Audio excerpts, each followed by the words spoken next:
Ladies and gentlemen, good evening and welcome to the annual membership meeting of the New York Press Photographers Association. I'm Robert Roth, a trustee of the association and chair of the Government Relations Committee. Before we welcome our special guest, here are, please, a few ground rules for this program tonight. We will be taking questions in the same manner as in the White House press room. To be clear, when we open for questions, raise your hand, and if I call on you, please state your name and affiliation before asking your question. Let me emphasize, this is not a press conference. The purpose of this meeting is to give journalists, especially news photographers, the opportunity to raise concerns with the Commissioner about the challenges we face in covering the news and how his department affects those challenges. That's why the Commissioner is here tonight. While there are many important topics in the news, such as the Garner case or the question of the use of body cameras by officers, we have a limited amount of time tonight. And so, even if I call on you and you ask a question outside the scope of this meeting, unfortunately, we will have to move on to the next person. Please keep this in mind. If there is time available later, and the Commissioner may choose to take questions as he feels appropriate on other topics, but not right away. Now let's start, if you will. In January 2010, I saw Commissioner Ray Kelly at a public event. I approached him and I said, Commissioner Kelly, we have some problems here in the Press Photographers Association, and we'd like to meet with you. And so he looked at me and said, call my office and set it up in 2010. I did. We're still waiting. But last summer, I saw Commissioner Bill Bratton at a parade.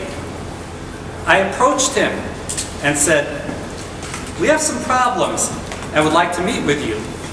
He said, call my office and set it up. Ladies and gentlemen, the Police Commissioner of the City of New York, Bill Bratton.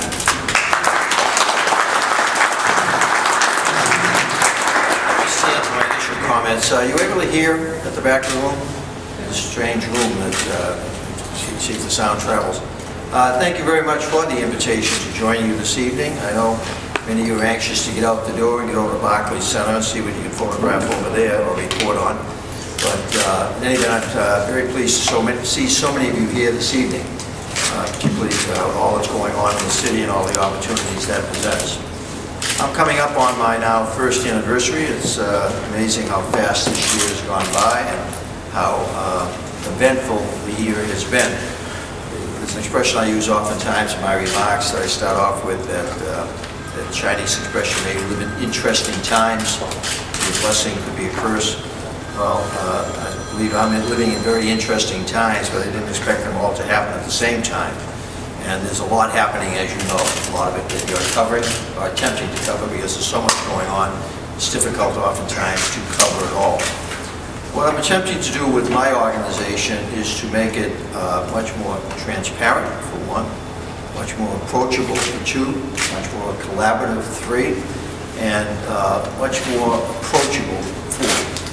And the idea is I'm willing to work with just about anybody, that we can interact with each other professionally, in some instances personally, but I'm very cognizant of, after 44 years in the business, your needs, your meaning the media. I think I have a reputation for being pretty media friendly, pretty media savvy.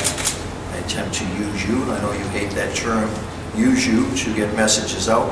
Although getting my messages out is a lot easier than it used to be in terms of the tweets, the blogs, the YouTube, the Facebook, that I'm pretty much able to reach an audience of a minimum of 75,000 instantly, and I can get out to an audience of over 1 million over a couple of days, including just about everybody you're attempting to cover with the various media outlets you're working for. So I have other avenues to reach the people I need to reach, the public, you in the media who follow a lot of what we're doing on the tweets and the blogs and the YouTube.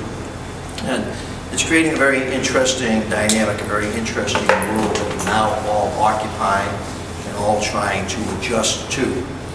I enjoy dealing with the media. I think I make myself pretty accessible, and will continue to do so.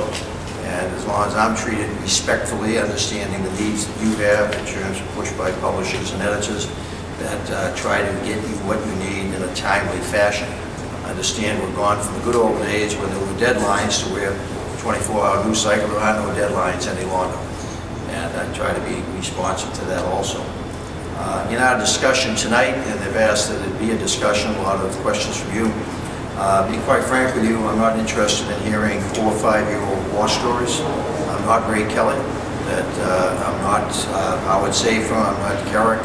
I'm Bill Bratton.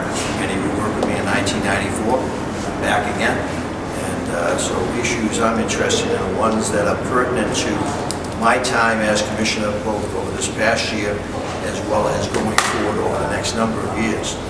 And I think the purpose of the meeting tonight, the veins of the meeting tonight, was to provide an opportunity to hear from you relative to frustrations, for one, 2, suggestions for other as to how we might be able to work together, 3, how my operation, the expanding operation I have, and it is expanding. We've recently put an inspector in that is going to be particularly focused on the Latino market, whether it's the television, print, or social network component. We are also coordinating a lot of my activity through my office. I have an individual, Jonathan Murad, who does most of the background, so the speeches and remarks I make. He coordinates very closely with Steve Davis and Kim Oyster downstairs, and with Scott Glick. Scott Glick, I think, is here this evening. Scott will be taking your photos throughout the night. He's my Twitter master, so he's the guy that when you see my tweets, he's actually the fellow that's working to get them out as quickly as possible. So I hope we have a productive evening. I think we have about an hour scheduled for this, and I am interested in where I can meet your needs or concerns, trying to meet them. Where I can't, either because of policies, procedures, or being quite frank with you, my own personal preferences as commissioner as to how I think we can work best, or how I can work best with you, and at the same time not exacerbate other issues I'm dealing with. I'll reserve that judgment to my part. So with that, Mr. Chairman, I'll turn it back to you. Thank you, Commissioner Butler. We acknowledge with thanks the presence here of Deputy Commissioner Steve Davis, Chief Kim Royster, and Lieutenant Gene White, all of the Deputy Commissioner of Public Information Office. Thank you for coming and helping. Deputy Commissioner John Miller, a longtime friend to the press. Thank you for coming. Commissioner, I heard what you said before. We know very well that you are not any of your predecessors. You are who you are, you're an individual, and you have an opportunity now in your tenure as commissioner to make some things right that were not right before and to change some wrongs. Here's my question.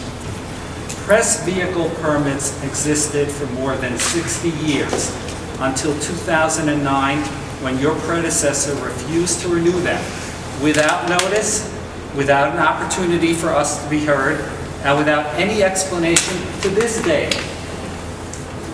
What will you do for us today so that we can park legally when we are covering the news? One of the actions taken by my immediate predecessor, Ray Kelly, that I have made no changes in is the issue of issuance of parking placards.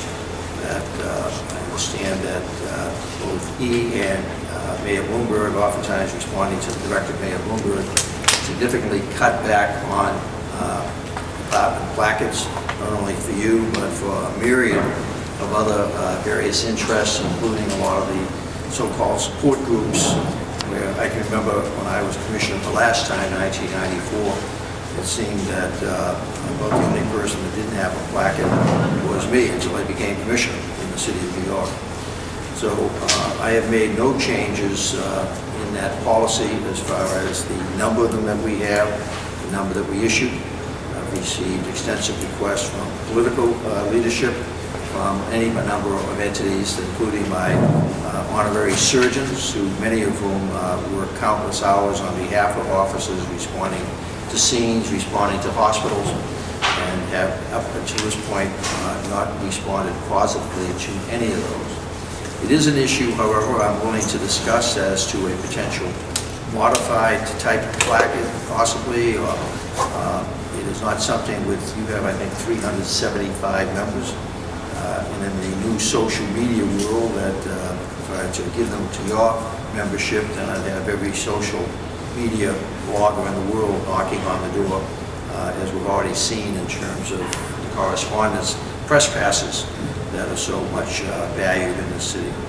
So I won't close the door totally on it. I'd be interested as to ideas you might have, but I am very concerned that once I were to open a door, that you're just one of a number of organizations that would, if I were to do it for you, I'd have to do it for others, and I have a great concern about that. I find that this time out, unlike the last time as Commissioner, I spent a lot less time responding to requests for placards, because for the last 5 years, they just have not been issuing very many of them.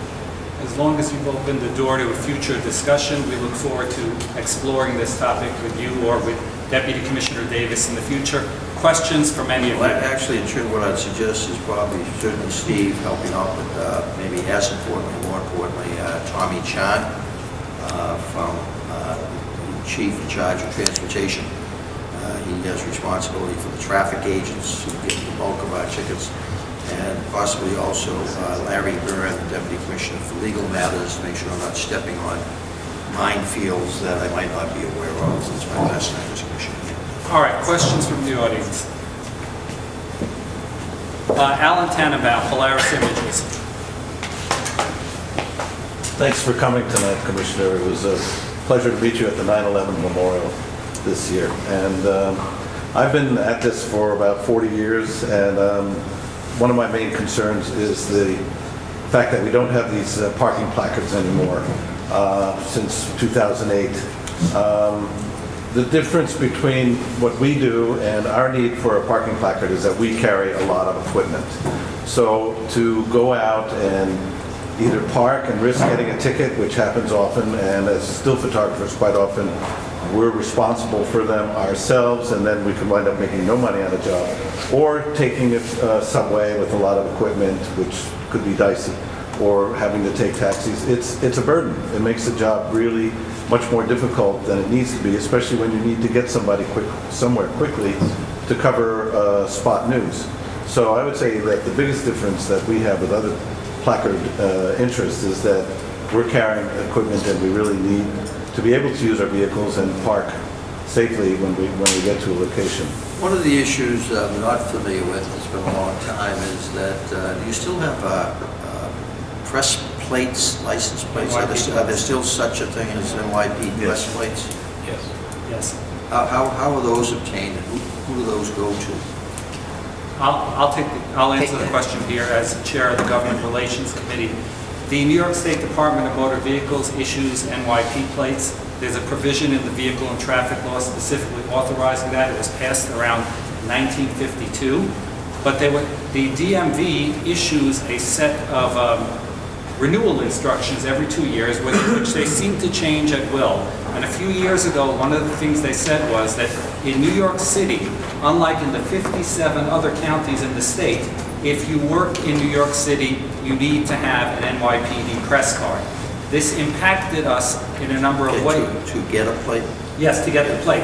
And one of the ways that it impacted us was that when the working press card was eliminated, the press identification card was also eliminated, and one single card, the regular press card that you see several people here wearing, came about. Because of that, sports photographers who used to have the press identification card, for example, now found themselves in a situation where they could get no card from the department, and because of that, they could not get NYP plates unless they were one of the individuals who shot both sports and news. The idea of sports is a contained activity in the stadium or the yes, rather than a breaking news story. In 2011, when the department changed the rules revamping the entire press card system. I believe that that's what happened. The press identification card was eliminated, and sports people found that even though someone theoretically could be covering baseball 5 days a week, that at the end of the week, none of those assignments constituted what would be called a qualifying event for the 6 events within 2 years on the press card. Would you agree with that? So Chief Royce. I can chime in on that. Let me just say, I'm just happy to see a lot of you that I've known for quite a couple of years, especially Todd, I've known for like 20 years or so through my career in Maybe more. Maybe more, Todd. But I am personally dealing with, I have Deputy Detective, Chief Detective Bonus in my office. And since the new ruling came out, it was designed to streamline the process, but also open up the floodgates for social media. But what it did do is have a specific criteria in which you could obtain a press card. And a lot of you have come to my office and filed your paperwork to obtain a press card. And those 6 articles that you needed to obtain that press card within 24 months, if you didn't cover breaking news that had to deal with New York City, where there was some type of barricade or some type of a police officer there, you were not allowed to get your press card. And that's still the process at this time. However, if you are in one of those fields, and if you choose at any time to cover breaking news in an organization, there are what we call reserve cards that are issued to your organization that allow you the opportunity to get those 6 stories that you have to actually be approved for a working press card. Question from anyone else, please? Todd Maisel of Daily News, Vice President of the Press Photographers Association. I think there's been some changes in the way the press card has been issued, and therefore there are fewer people getting NYP plates. So in the Do you have past, an idea of how many of them we have authorized NYP plates? I'm not sure how many get NYP plates, but I do know that we have a fluid number right now of a little bit over 2,700 press cards, working press cards that we have issued the journalists, and that's including photojournalists. My understanding is that there are approximately 1,800 NYP plates, but this is somewhere within my computer, and I can get it for you for tomorrow. What does the NYP plate, apart from the small number of designated NYP parking areas, allow you to park at? which brings us to the point, nothing. No. And so when we go to an NYP spot, like I did over here on Pearl Street, and I find DOT cars parked in the NYP zone, a place that Polly Trottenberg said, well, we'll give you an NYP space, and then all her cars take it. I can go to Brooklyn, to Geralman Street, or Remsen Street, or Tillery, and it's all NYPD cars. The designation, assuming by the Transportation Commission, of parking spots, do they tend to be around, for example, a facility like this? Are they around a press facility? Yes, they're So that they're if you're going located back so to that, deliver your product, right. you have the ability to drop the product off and go into the building. Is that what it is? Right. So whereas our assignments almost rarely, well, sometimes they do, that there's an NYP space near our assignment, but more often than not, we have to find another place to park. And so Joe the plumber can park just about anywhere in a commercial zone, but we who deliver the news and do our thing to bring the news to the public, we can't park. I think the major spots are in Manhattan, you have them in Brooklyn, you have them in all the boroughs, but it seems problematic when other people are parking in your NYP locations. Well, to get to the dirty little secret here, just to add a little perspective for both sides of the fence, the fact that there are, how many press cards issued? 2,900? Around So there's 3,000 press 2,700. cards issued. If you go back 20 years ago when we were here the first time, that would have been 6,000 press cards. So effectively, they've cut it in half by forcing people who have press cards to show that they actually cover news. Now, the fact that there are, how many NYP plates? I think about 1,800. Again, I'll verify this. So, there's that many NYP plates. I lived in the NYP plate world, and I cover the news. And I'll tell you two important facts. Almost no car I ever saw in an NYP zone was a car that I saw at a news story. You see the same cars at the same news stories when you go out in the street every day. Those are the people who cover the news. And then there are people who work in offices on 6th Avenue and on 57th Street who want to park all day. One way to affect that was to say, you can't get an NYP plate unless you can prove you need a press card. That suggests at least that you cover news.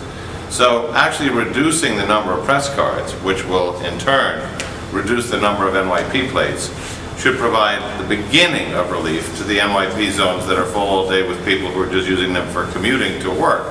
The second part is to get back to the news broadcast vehicle card or the press photographer's card, which allows you to cover stories that don't occur in NYP zones, which is most of them. So I think that these two discussions have to be attached. There are a lot of, there's a reduction in NYP plates because there's a reduction in press cards. The DMV is subject to a lot of different considerations, unlike the NYPD. And so, for example, when a license plate is requested by a corporation, they don't need a press card. So when you look on 6th Avenue, as you mentioned, because I check this all the time on behalf of our members, and I see vehicles parked marked SNY, which I understand is some kind of sports channel, and I don't see, again, as we mentioned earlier to the Commissioner, how if you cover exclusively sports, you can get any kind of press card, but they get NYP plates and they take the spots used by the people in this room because they are registered to a corporation. This marriage between the NYPD and the DMV, I appreciate that, but if we get to reality, which is not the anomaly, there's 4 sports trucks or there's 3 of these, the fact is most of the cars I saw in the NYP zones at ABC, at CBS, on 6th Avenue, at newspapers, were people that parked there in the morning and left at night. So if you fix the problem with the 10 sports trucks, there's still the larger issues. I think there's a lot fewer of those that there used to be. I mean, Because they used to give the parking placards to just about anybody. I remember circulation managers having a placard, and I would say, why does he have a placard? But it doesn't seem to go as the way that used to go anymore.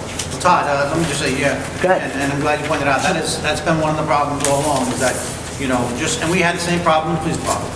You get the placard, and it gets out of control, and everyone gets one, and then it diminishes the people who really need them. And some of the people who really need them abuse them, but guess what? It's true of everybody who has any kind of privilege in New York. But getting back to your point about the NYP zone, I had this conversation a couple of weeks ago back, and I wanted to have him here tonight, but he wasn't unavailable because of the events going on. With Chief Chan. I had a conversation with Chief Chan, who's the chief of transportation, and he agreed that, and I was going to talk to yourself and to Robert about this. He agreed that, and Robert's been helpful already, and as you have been, if there is a persistent condition in an NYP zone, where the same people appear to be parking there, whether it's a police department permit, court permit, or whatever. Now, we have more control over the police director. But Chief Chan has agreed that if I get the notification, and now, listen, there'll be the one-offs, and the one-offs should be addressed, but really it's a practical matter. I mean, but for instance, you mentioned some places where some guys just figured that's my parking spot. And if you can document it, I'm not asking you to get yourself in trouble documenting it, but if you can document it or at least bring it to my attention, Chief Chan agreed that he will send out his executives from his transportation bureau to go over there, find out who's sitting in the cars. If they're police department cars, Chief Chan will arrange to get to them, to the people who are using it, and get the message that, this is, you should find somewhere else to park. I mean, because they can't hang their hat on the fact that the police department permit allows you to do it. That's all right in an emergency. That's all right at an event where you have no other choice. But if it's a matter of course, Chan is going to work with us. I'll be glad to have you and we'll find a way for you to get the message to us, and we'll get it out. Now, The other issue that Robert brought to my attention, and I don't know if the person is here, because as I was pulling up the park, I saw someone with an NYP plate from a state that doesn't issue NYP plates. It was just down the block. And I don't know if they're here or not, but, you know, God bless them if it is. But that's another issue, you know, an NYP plate from NYP plate from Pennsylvania means nothing. It's not an NYP plate, but people can park in these zones and get away with it. I spoke to Chief Chan, and my understanding is, I think just New Jersey, I think Connecticut still? New York, New Jersey, Connecticut. And Connecticut. NYP, New York, New Jersey, Connecticut qualifies you as an actual NYP vehicle. But if you get a vanity plate, NYP in Montana, which some people do, and I give them credit for creativity, they come out here. Well, we're going to initially start advising them that they can't park there, and if it's a continuum, we're going to tow them. We're going to tow them and make them, and make them pay the price, literally, for that. But as far as the people who are improperly in your zones, and I understand that, and unfortunately, they're usually around courthouses, where there's cops, where there's, you know, so it's a tough spot. But we can do that, and Chief Chan, who will, and I just told Robert earlier that I want to set up a meeting with Chan, Chief, and to sit there and explain to him, because he has control over the officers, he has control over the traffic enforcement agents. But keep in mind, we don't have control over the designation of these NYP spots. That's the Department of Transportation. That's their authority and their bailiwick. We can't assign the spots. They can assign the spots. And I know there's some efforts underway to try to relax some of the rules. For instance, allowing NYP vehicles to park in commercial zones as long as they get a muni meter. That's not our call, unfortunately. I personally endorsed it for whatever extent I could. I thought that it would be a good possible way.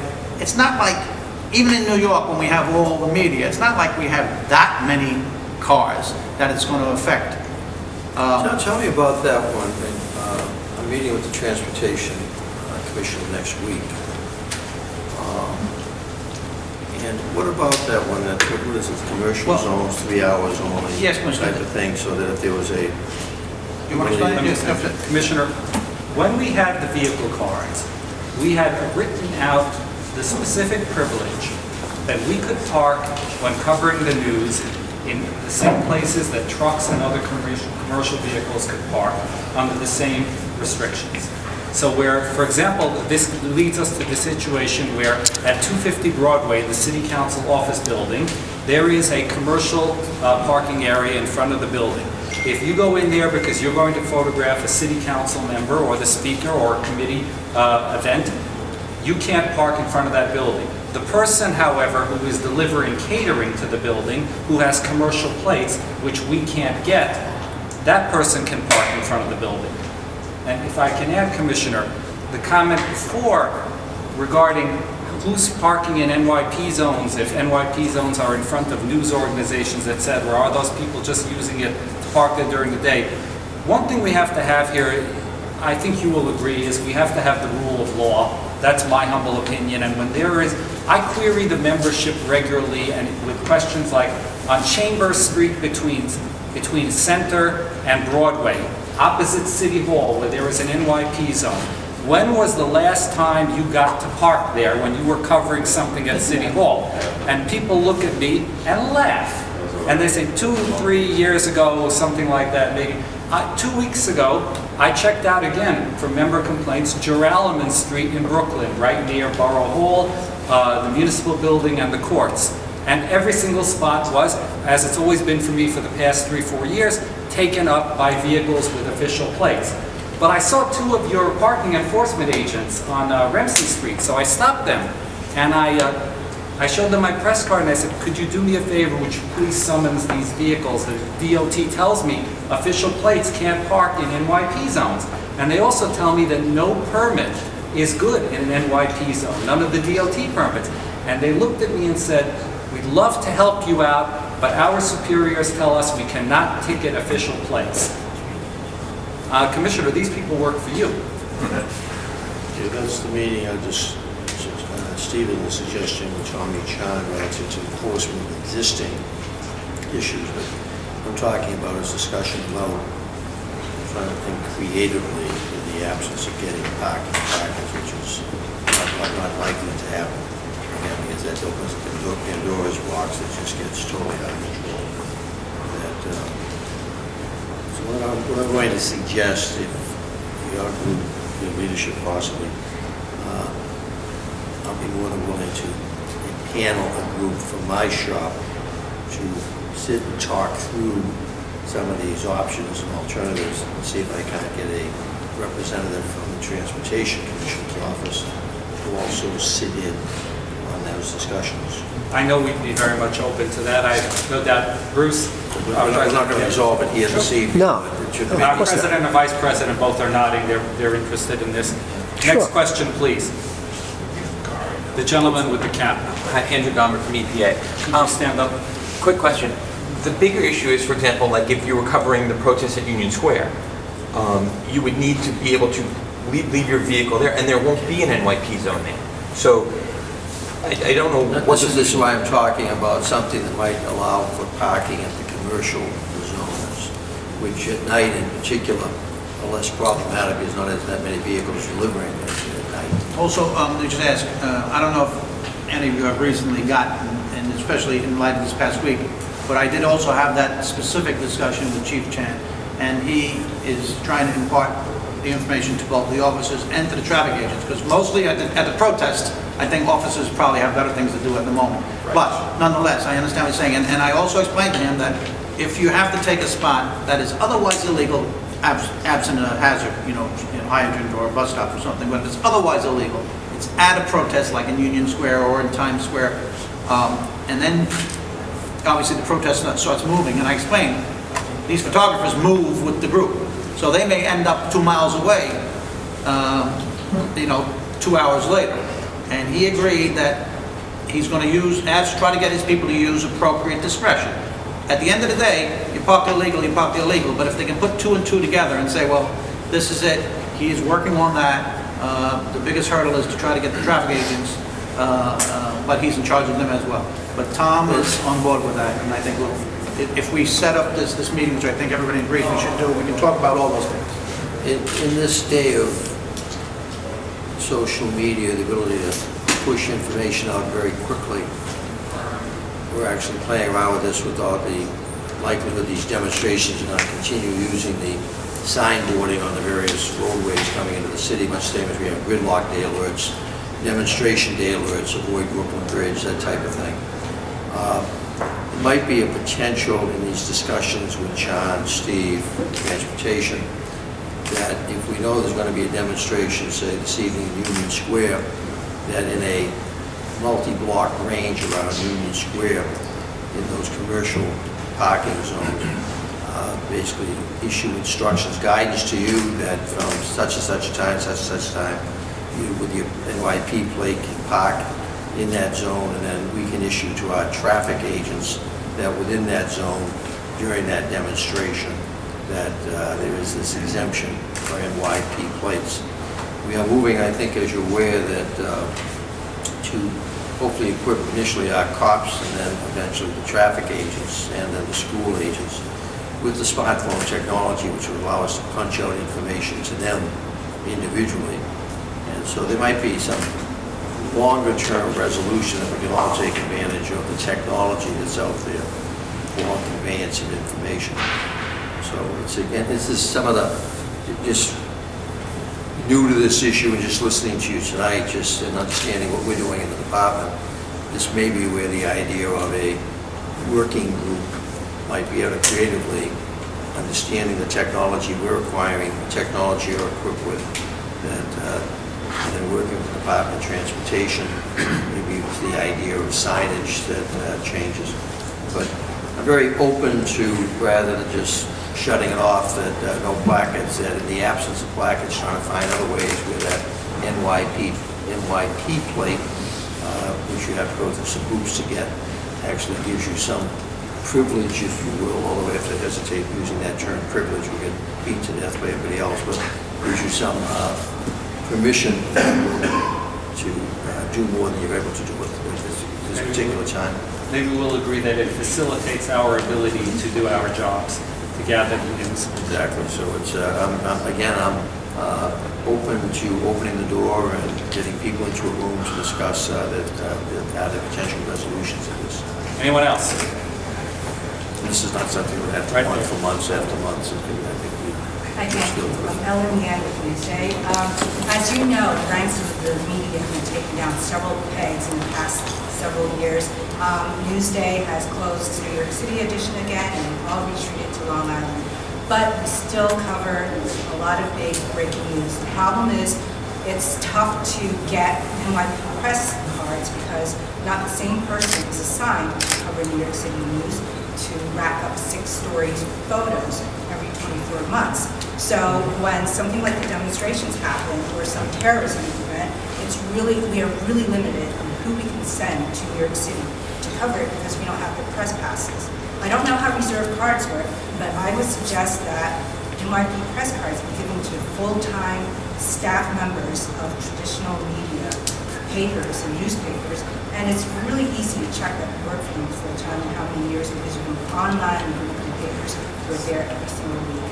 Thank you. Bidding off of her comment, if I could take you back, and I didn't pick up on it, is the requirement that you have to report 6 stories or something? What am I hearing about? Six What's the number? covered events What's the within number 2 years. 6? The requirement is that you have to do 6 stories within 24 months to actually get approved for a press card. And those 6 stories have to be in New York City.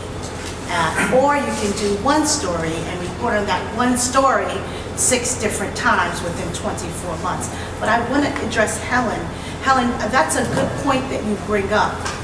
Helen, right? Ellen, I'm sorry, Ellen. That's a good point that you bring up because when you start to look at the reserve cards, we've actually started looking at, do we need to expand our capacity of the reserve cards so that your organization can have more to actually distribute when they need to? So that may be something that we could possibly look at on that. Thank you. Right there. To follow up to what Ellen says, I don't think that it should be... Your name, please. Young-Yi Kim, and I'm with Contact Press Images. I've been a photojournalist for 30 years. I've been all over the world. But I don't work in New York City that often. About 3 years old. Steve, come down. There's like, Unless you came with your bassinet. There used to be, there's big events like Eric Garner protest, Occupy Wall Street, and transit strike. And I remember going near Mayor Bloomberg, and his security freaked out because they didn't know who I was. So I would rather be registered with NYPD and let them know that I'm a legitimate photographer. But maybe I'm not going to be able to produce the 6 events because I don't work in the streets of New York City that much, but more, I used to travel all different places. So, the pass system is a little bit, pertains to local, but New York City is an international city, is the point. Right. One of the things is that the ruling is very strict. It's very strict. And it's just not, it's not our procedure, but it's the ruling that was given to us by the law department that we have to comply with. And that's the reason why our reserve card, we actually give it to the organizations. But prior to the reserve card, there was another card a couple of years ago that would actually allow you, with your picture, your identification, and your organization. The PIC, exactly. The ruling actually came along and that eliminated that PIC. So now we're dealing with this issue of you working outside of New York, but you do cover large events and you're not identified by your organization or by independent. And we were looking at that. We're looking at how to make that better because a lot of these breaking news events or demonstrations that you are at, my staff is there and we try to accommodate you because we realize that you don't have your 6 articles and you haven't been approved for a press card yet, but we try to accommodate you at the scene. So like the House of Representatives, maybe 3 letters from a news organization? Is that way? I'll take that. That's something to consider though, The gentleman with blue. Yes, hi. Your name, please. My name is Dave Trotman Wilkins. I'm one of the photo editors at Newsday. And as you can tell, this group here. It's varied. The staffs at most of these newspapers have been reduced. We have 6 staff members, and we have 21 independent contractors. And this has been one of the biggest problems of covering news events in the city, is finding somebody who has a press credential at the time that you need it. So trying to get a press credential in 2 years doesn't help us. Because if we have to cover an event tomorrow or today with a freelance or independent contractor that we hire, it makes it almost impossible to send them to a location. We actually had a reporter that went last week, and he wasn't allowed to even cover the protest at the parade 2 weeks ago at the Thanksgiving parade. So it makes a huge difference. It's actually easier for us to get credentials to the White House and cover the president, because they do it within a 24-hour period, background checks and the whole bit. Trying to get clips to send to you guys really puts a damper on how many people we can send and who we can send. May I offer something up to you? Because this may be a quick fix. You take on employees that we don't really know about. And when it's time to cover an event, you may want that person to have that assignment, but they can't cross police lines or fire lines, which is what the press card requires you to do. You can be at that event, but you will not be able to cross that That's correct. line. So may I offer this up to you, is that when you have those new employees or when you have extra employees, could you let us know? Because then that puts us on the radar screen and say, wait a minute, we may have to expand our amount of reserve cards that we give this agency. That's okay. That's a fair assessment. But what happens a lot of times, especially with protests or something that happens right away, is that the event happens and you get on the phone immediately and you try to call somebody to see if they can cover for you. So we don't know if they have most times we have somebody that has a press card. But in some cases, we'll pick on Mr. Ruddle. He might be working for the Daily News that day. But all of a sudden, we're stuck with somebody who's new. I was new to the city 2 years ago. I still don't have a press card because I don't have the 6 clips. Because I'm a photo editor. Help you get your 6 clips. But I'm a photo editor, so I sit behind the desk most of the time. But I live in Queens. I couldn't even go to an event that happens near me because I don't have a press card to get the access that I need. Well, we'll have I can have this discussion with you that if you is one like. of the huge problems, is trying to get everybody who we need to get a press card. I think that we can stops have you this from getting the discussion plate. and help you out. See, I mean, if the condition of getting the plate is getting the press card first, then that stops you from getting the plate as well. So you can't even park once you do. Well, I can move to help you get the press card. Is there another question? Thank you. Mary Blake. Mary DiBiase Blake. I've been a photographer in New York City working for about 38 years now. I've been staff full-time. I've been, now for the last 20 or so years, I've been independent, a freelancer. One of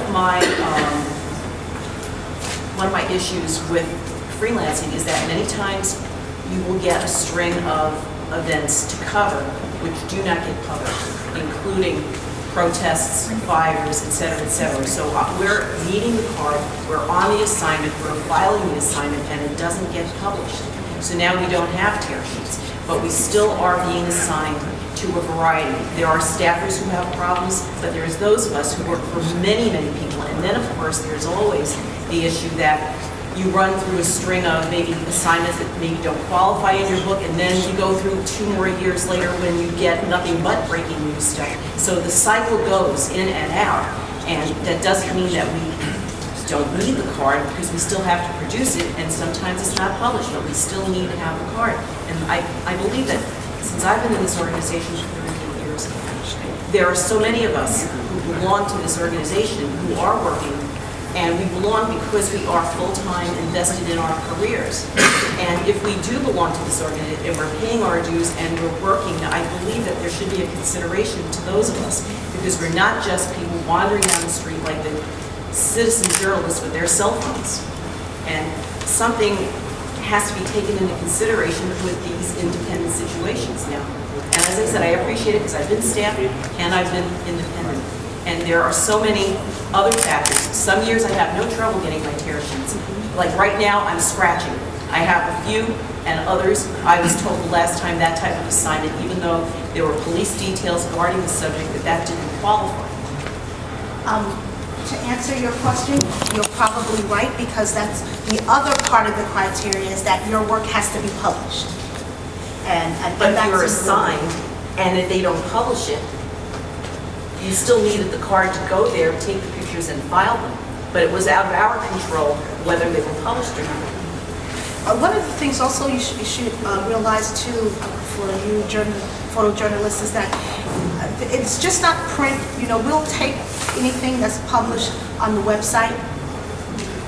We'll take that information also as consider it as a tier sheet, and you just have to make sure that you show that there were police lines there. But we will take that and we will consider that in your application. And just to follow up on that, let's say the organization that assigned us chose not to publish it either on the website, but we have our own website. That's fine. Perfect, thank you. Okay. Susan Marquis, Secretary of the New York Press Photographers Association. Good evening. I came a little bit late, so I hope this isn't a repetition of something that was said earlier. I've been working for the last 9 or 10 years as a staff photographer for the UNICEF, United Nations Children's Fund. So I've been off the street, as it were. But prior to that, I was a freelance photographer working for, as many here, for many newspapers. I was always able to get my press credentials on my own letterhead. I never had anyone submit them for me. I wrote it. This is what I did. This is my business. I handed in my tear sheets, and I was always able to get them. I'm going to be retiring soon from the UN, so I may well be back out on the street, much to your chagrin, I'm sure, but and much to my own, actually, because I can't get a press card. I haven't had a press card in a few years, in spite of the fact that the UN is actually a news producing organization. I'm not shooting for them for the news, however, but it's really cumbersome. Some of your requirements are onerous on freelance photographers to get the letters. I could not get one of my clients to produce a letter in my name in spite of the fact that I was doing assignments for them. So we have photo editors like this gentleman over here, which wouldn't, not you, but wouldn't produce a letter for me because I wasn't staff, because I was a stringer, not a staffer. So we have constraints upon us too. So I would like to suggest that I think 10 years ago, it might have been a little bit easier. It wasn't easy then to get a press credential, but it wasn't so onerous that people had to have meetings like this with you all. And in fact, I remember we did have a meeting down at NYPPA, probably about 10 years ago, and I think there was an understanding that we needed credentials to do our jobs. We needed access to the street to do our jobs, and that's all we're asking for. And there are lots of individual constraints that, as everyone has said here, our numbers are diminished, but yet we're still having problems doing our jobs. Not for nothing, this is refreshing hearing this, because you really don't hear this independently, and I think we will be able to help you out. I'm going to let Jean White in my office talk to you on the sideboard and bar, and we will be able to assist you in getting the But I want to say something. I love it. I thank you very much. I'm here for this meeting to raise this issue. But it's not really about me. It's about all the people who are having problems. I'm not on the street at this moment. There are so many people who are working really hard and need the credentials. And it's not me. I really do appreciate your help. I think that other people shouldn't having to be jumping for groups like this to get it. Well, as I mentioned before, I don't think we've heard, I have a consultation process built with you getting your press card. And just because you are denied initially, there is a hearing process that you have to attend, and that hearing process is with me. And what we do is try to help you get the press card. So, the information is posted on the website, but that's not the cure-all be-all. We try to assist you in getting your press card. The gentleman in the third row. That's me. I'm Josh Hainer from the New York Times. Besides parking, our major concern is what you do with this credential. It seems like the golden ticket that everybody's talking about, but unfortunately it doesn't do much besides get you access to a protest or a parade or into City Hall quickly.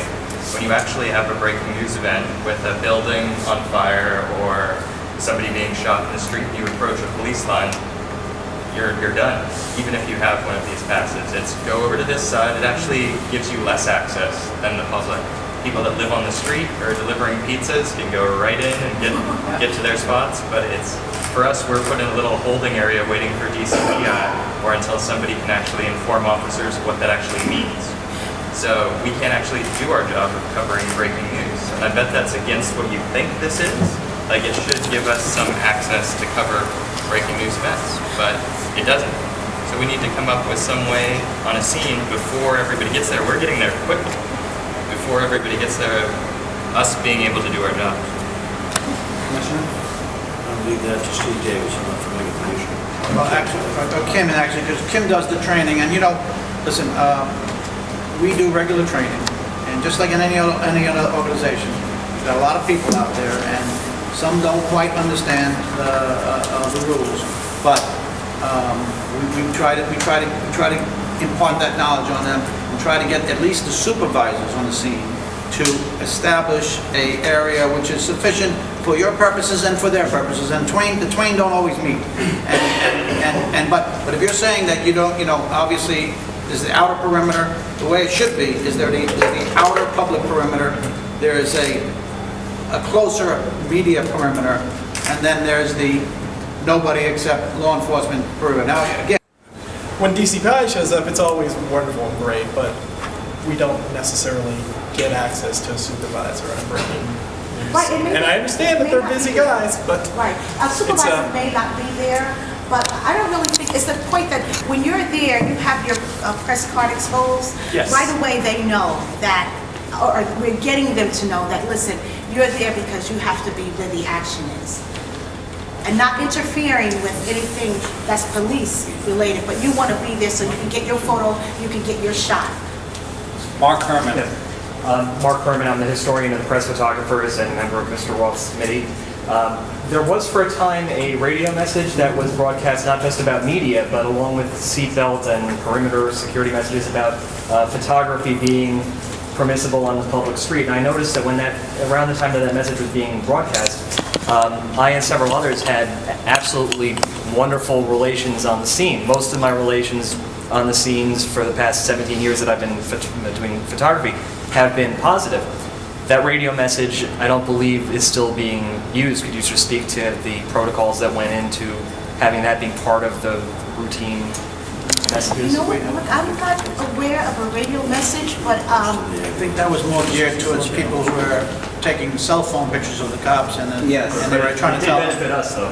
So people allow. that's coming around again. Yeah, it is. It's coming around. There was a discussion in the training division about kind of reissuing that, and you would be very interested in the core message there was, if there's 14 people with phones and they're all around you and they're interfering with the arrest, you need to move back, but to move them back to somewhere where they could continue to film whatever it is they're filming.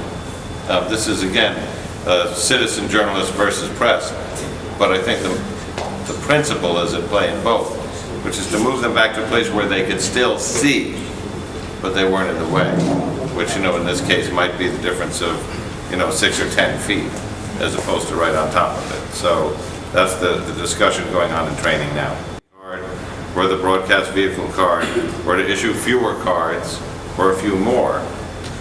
That's really it. Part of the discussion is, we heard tonight from a very good man, new in town a couple of years, who's a photo editor who works in a building in an office, who says, well, I can't get the card. If I can't get the card, I can't get the plate. But he also told us he doesn't cover news. So you are a pointed question, which is, if you can't prove that in the course of 2 years you didn't cover 6 breaking stories, are you really in the breaking news business? And should we change all the rules for everybody in this room who really are in the breaking news business to accommodate the person who once every 2 years might get assigned to a fire?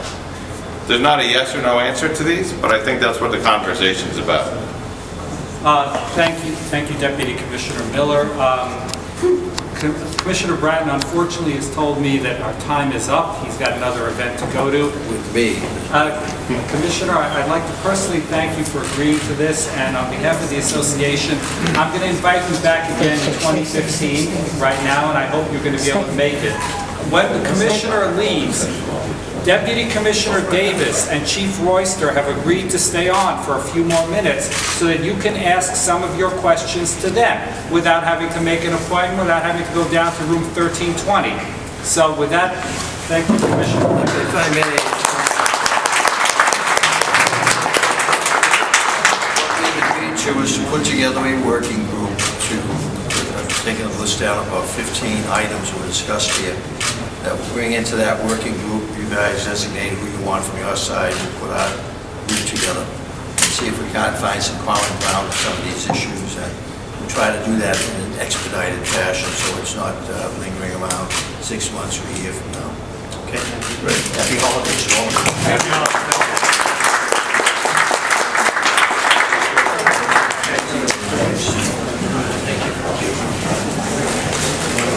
All right, any, all right, any, all right, any,